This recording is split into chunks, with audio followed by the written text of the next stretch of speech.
In this video, I'm going to show you how I went from this to this with the help of ChrisFix's How to Repair Rust on Your Car Without Welding video. Here is my 2001 4Runner. I bought it and it has some rust. So here we go. First off, Chris is always saying to clean stuff either with alcohol or adhesive cleaner. So when I first started, I did not have all the products that he has on his video. I ordered them, but they were not available to come within 2 days from Amazon, so everything took a while to get here.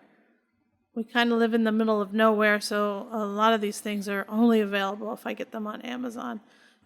I spent a lot of time sanding.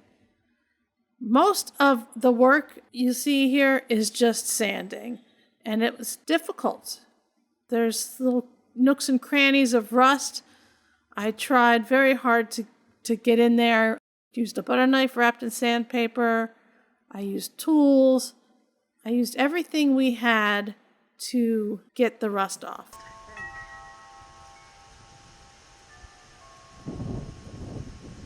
And then Dave said, that running board, there's going to be rust underneath that. We should remove this. And I agreed. And try as he might, he could not get it to come off. We wound up having to bring it to our mechanic, who had to use a blowtorch to get the bolts off. So once we got the bolts off, once we got that piece off, I was able to keep sanding.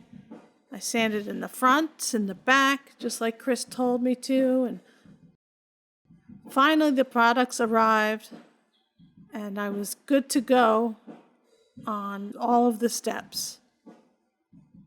I had my adhesive cleaner, so I was very happy with that.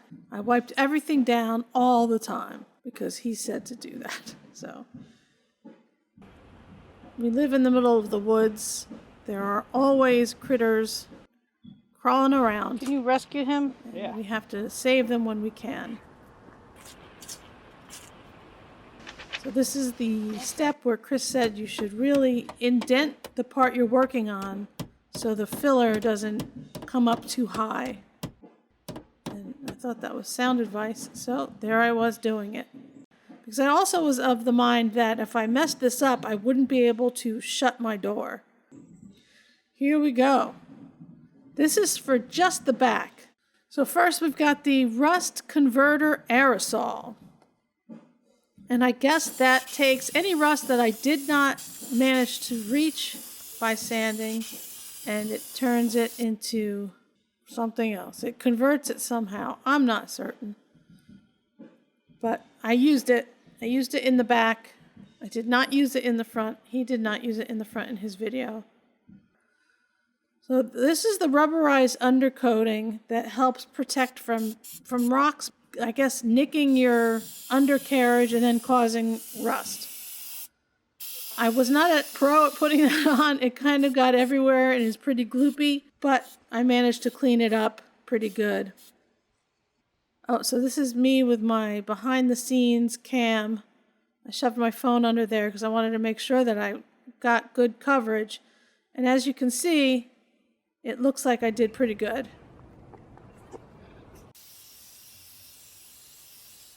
So once everything was sanded, it was time to try and fit these sheets of mesh into where the damage is so I can try to build it up again. I have to be honest, I was very nervous every step of the way because I've never done anything like this before. Never.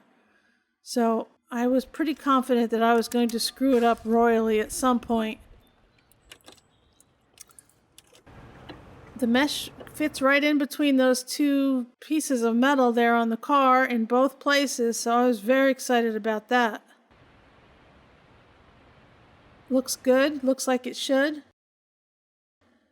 Now we're going to the body filler. So I got the same exact stuff that Chris got, and I did my best at mixing. Honestly, if you have one of those sticks that you stir paint with, they would come in real handy here. I kind of had a little trouble getting the stuff out of the can. Oh, here I almost forgot to mix this tube up, which would have been a giant no-no, but I remembered just in time. This is the hardener. And this is another thing that made me nervous. You only have so much time to mix it and use it. And if I'm under like some sort of time pressure, I get way even more nervous and I just start to mess up pretty badly. So I was able to put this stuff on. I don't know if you noticed, but I am shaking like a leaf because I am confident that I'm messing everything up. Nervous, nervous, nervous. But I am able to apply it, and there it is. That's the top part. I did the two parts separately. I just thought that if I did them at the same time, I'd be even more under a time crunch and I might just have a meltdown. So I did this part first and sanded it. And really, sanding is the name of the game.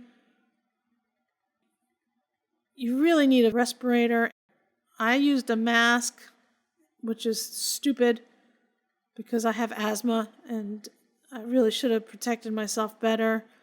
We have since purchased a respirator. I'll link that in the description. I got a respirator and the filters that you can get. All right, so here we are. This was the gold filler that I just put on. And now I'm going to start working on that bottom part, the running board. It was a good thing that we got it removed because it was completely rotted out. I mean, it might be to the point where the best thing would be to weld it, but I just don't have that kind of money. I wouldn't have bought a used car if I had that kind of money. So it's up to me. You know, and Chris's video makes it seem so easy. He makes it seem easy.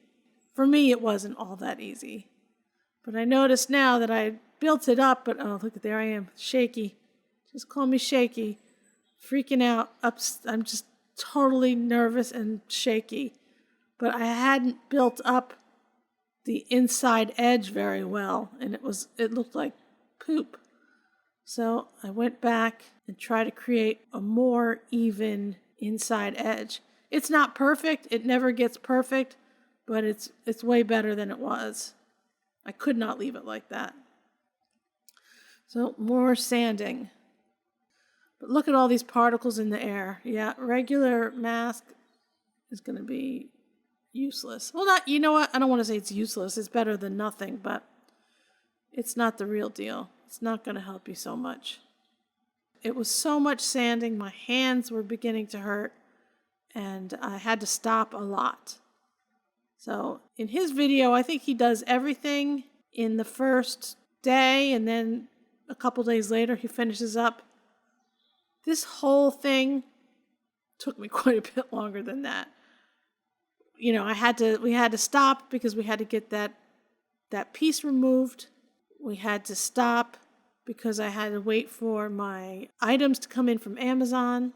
I had to stop because my hands hurt. So there was a lot of stopping here with me. Not perfect, but good enough, I'd say. So now we're on to this paint trick that he tells you about, where you roll up the paper so you don't get a hard edge while you're painting. And I'm here to tell you that works amazingly well. Amazingly well. Just as he said. It might have even worked better for me than it did on his. You'll see once I pull off the paper here after I'm done with this primer.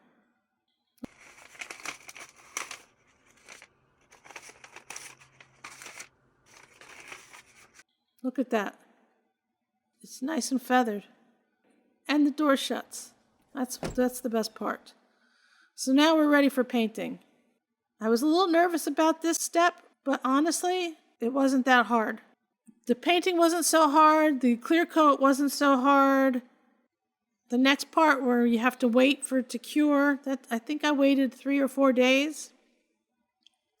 And then I got my soapy water and my 1500 grit sandpaper and went to town lightly, ever so lightly, sanding, doing my best to sand down that clear coat get rid of some orange peel. And then I went to dry it, and that's where tragedy struck. It looks like some of my paint came off. The paint was off. That is not good.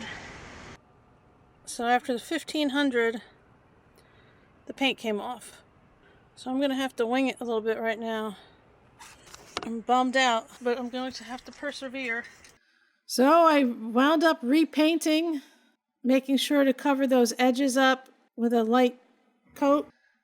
After I did that and I put the clear coat on, I created a run. So I created a little run yesterday. I'm not going to lie, I panicked yesterday when the paint started coming off. I started panicking, but let's see if I can get this a little less noticeable. So I pulled out that 1500 sandpaper again. I wet down the spot and I just really went over it lightly. Probably a little too lightly. It could have probably gone a little harder. I think it's a little better. I'm going to hit it with some green paint. But I was able to flatten it out a bit. It's a lot less noticeable. A lot less. So I hit it with paint again and more clear coat, and then had to wait another couple days. So the second time around, I wasn't going to sand again. I just was afraid it was going to come off. I don't know what happened. I don't know if it's because I shut the door and that's restricting airflow. So I went right to the polishing. Sorry, Chris, if I'm disappointing you, but it was too much. So I went right to polishing instead, especially since this is hidden all the time. This is a hidden spot. And here's the before and after comparison. The after is not perfect. It's not even great. I'd say it's good, pretty good. But compared to how it was in the before, it's amazing. So there's some divots and scratches. And like he said, if you don't fill everything in great and sand it in great, it shows once you paint it. That's 100% right. So my recommendation is to make sure you really check. You'll see there's little nicks and pits or whatever. But honestly, compared to what was there prior, I'm so happy with it. So happy. So thank you very much, ChrisFix, for your amazing video. It was very easy to follow, even though I'm an amateur. And I recommend everyone trying it themselves if they don't have it in the budget to go to an auto body shop. I have another project on the other side of the car I have to do, and I'm fairly confident that it will look as good, at least, as the other side when it's done. All right, I hope you enjoyed this video. Please like and subscribe because there's another video like this one coming out, and hopefully it comes out as well. We'll see.